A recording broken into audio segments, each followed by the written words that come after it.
Bank of Japan's shocking world markets overnight, coming up here on the job.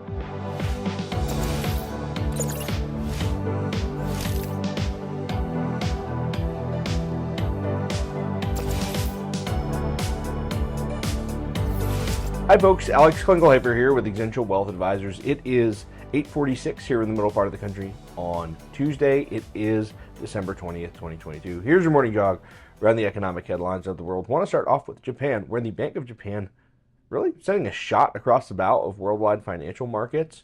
Overnight, they changed their yield curve control program to something really unexpected. So before last night, the yield of the Japanese government bond had to stay within about a 25 basis point range, around zero.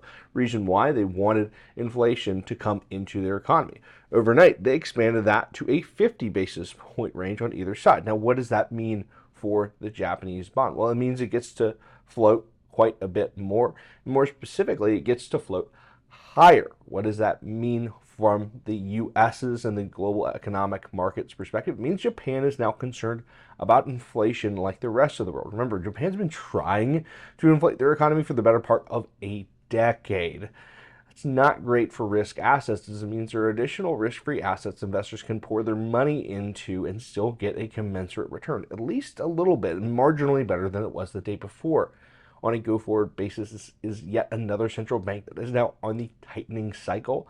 And if you're the Fed, you say, ugh, all these other banks are tightening. Maybe we have to tighten a little bit longer, and that's not good for markets in general.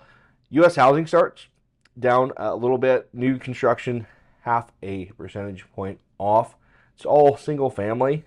It's not great. We're seeing multifamily actually hold up pretty well during this rate increase cycle. Single family not doing as great. Remember, ultimately, we're still at a structural shortage of housing for millennials and their ever-growing families. That problem only gets worse day by day, month by month, year by year. Unfortunately, at 6% interest rates for even the most creditworthy of home buyers, that is not a good combo for feasibility. Most folks are putting off home purchases for a year or two to wait till things shake out.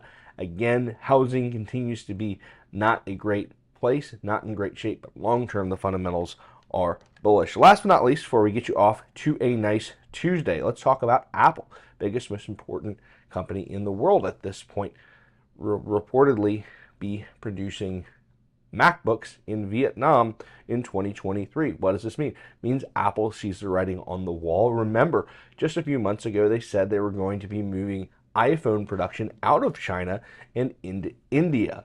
And then about a month ago, they said, we're going to move even more production over to India after that first pilot went well. Now they're moving MacBooks to Vietnam.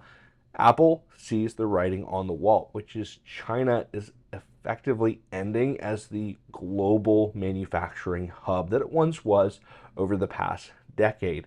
You need to diversify from a geopolitical risk standpoint. You need to diversify from a demographic risk standpoint all of your manufacturing procedures. That's why you see tons of onshoring, reshoring, and nearshoring.